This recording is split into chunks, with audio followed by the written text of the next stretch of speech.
ಇನ್ನು ಇರಾನ್ ವಿರುದ್ಧ ದಾಳಿಯನ್ನು ಮುಂದುವರಿಸಿದೆ ಇಸ್ರೇಲ್. ಎರಡೂ ಕಡೆಯಿಂದ ದಾಳಿ ಪ್ರತಿದಾಳಿ ಆಗ್ತಾ ಇದೆ. ಐಆರ್ಜಿಸಿ ವಾಯುಪಡೆಯ ಪ್ರಧಾನ ಕಚೇರಿಯನ್ನೇ ಧ್ವಂಸಗೊಳಿಸಲಾಗಿದೆ.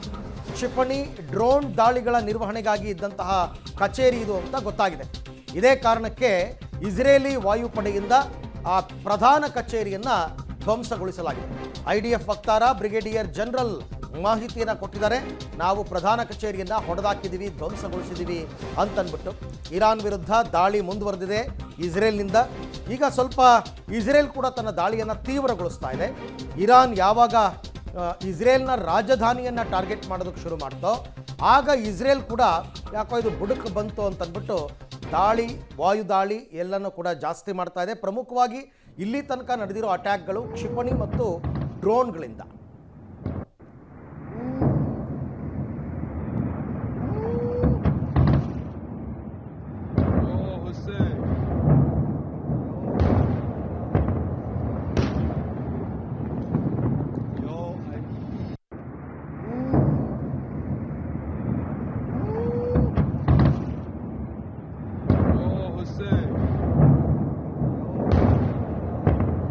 ಈ ಎಲ್ಲ ವಿಚಾರಕ್ಕೆ ಸಂಬಂಧಪಟ್ಟಂತೆ ಮತ್ತಷ್ಟು ಮಾಹಿತಿ ನನ್ನ ಕೊಲೀಗ್ ಶಬೀರ್ ಅವರಿಂದ ಪಡ್ಕೊಳ್ಳೋಣ. ಶಬೀರ್, ಈಗ ಮಧ್ಯಪ್ರಾಚ್ಯದ ಸಂಘರ್ಷ ಮತ್ತೊಂದು ಮಜಲು.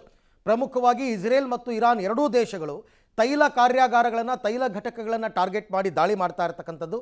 ಐಆರ್ಜಿಸಿ ಕಟ್ಟಡ ಕೂಡ, ಪ್ರಧಾನ ಕಚೇರಿ ಕೂಡ ಧ್ವಂಸಗೊಂಡಿದೆ. ಓವರಾಲ್ ನಿನ್ನೆ ಮತ್ತು ಇವತ್ತಿನ ದಾಳಿಯ ಬಗ್ಗೆ ಮಾಹಿತಿ ಕೊಡೋದಾದರೆ? ಅರವಿಂದ್, ನೋಡಿ, ಇವತ್ತಿಗೆ 10 ದಿನಗಳಾಯಿತು ಈ ಒಂದು ಸಂಘರ್ಷ ಶುರುವಾಗಿ.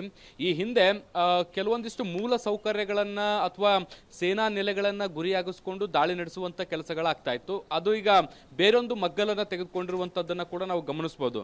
ಮುಖ್ಯವಾಗಿ ಆರ್ಥಿಕತೆಯನ್ನೇ ಬುಡಮೇಲು ಮಾಡುವಂತಹ ಪ್ರಯತ್ನಗಳನ್ನು ಈ ಎಲ್ಲ ದೇಶಗಳು ಮಾಡ್ತಾ ಇರುವಂಥದ್ದು. ಮುಖ್ಯವಾಗಿ ಈಗ ಇರಾನ್ ನೋಡಿ, ಇಸ್ರೇಲ್ನಲ್ಲಿರುವಂತಹ ಮತ್ತು ಬೇರೆ ಬೇರೆ ಈ ಅಮೆರಿಕಗೆ ನೆಲೆಯನ್ನು ಕೊಟ್ಟಿರುವಂತಹ ಮಧ್ಯಪ್ರಾಚ್ಯದ ದೇಶಗಳೇನಿವೆ ಅಲ್ಲಿರುವಂತಹ ಕಚ್ಚಾ ತೈಲದ ನಿಕ್ಷೇಪಗಳ ಮೇಲೆ ಮತ್ತೆ ತೈಲ ಸಂಸ್ಕರಣಾ ಘಟಕಗಳ ಮೇಲೆ ದಾಳಿಯನ್ನ ಮಾಡುವಂತ ಕೆಲಸಗಳನ್ನ ಮಾಡ್ತಾ ಇದ್ದಾವೆ. ನೋಡಿ, ಮಧ್ಯಪ್ರಾಚ್ಯದಲ್ಲಿರುವಂತಹ ದೇಶಗಳು ಎರಡು ಆಧಾರದ ಮೇಲೆ ಆ ದೇಶಗಳು ನಿಂತಿರುವಂತದ್ದು, ಒಂದು ಕಚ್ಚಾ ತೈಲ, ಮತ್ತೊಂದು ಟೂರಿಸಂ.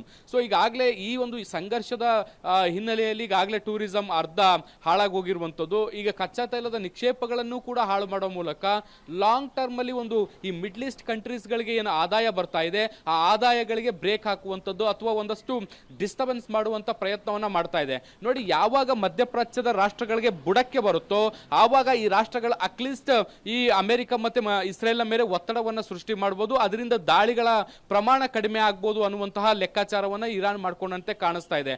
ನೋಡಿ, ಇರಾನ್ ಒಂದು ಹಂತದಲ್ಲಿ ಮಾತುಕತೆಗೆ ಸಿದ್ಧ ಇದ್ದಂತೆ ಕಾಣಿಸ್ತಾ ಇತ್ತು. ಅದು ಮೇಲ್ನೋಟಕ್ಕೆ ಹೇಳ್ತಾ ಇತ್ತು ನಾವು ದಾಳಿಯನ್ನ ಮಾಡ್ತೀವಿ ಅನ್ನುವಂತಹ ಒಂದಷ್ಟು ಹೇಳಿಕೆಗಳು ಬರ್ತಾ ಇತ್ತು. ಆದ್ರೆ ಅಲ್ಲಿದ್ದುವಂತ ಕೆಲವು ನಾಯಕರು ಇಲ್ಲ, ಮಾತುಕತೆಗೆ ತಯಾರಿದ್ದೀವಿ ಅನ್ನುವಂತ ಹೇಳಿಕೆಗಳು ಕೂಡ ಬರ್ತಾ ಇತ್ತು.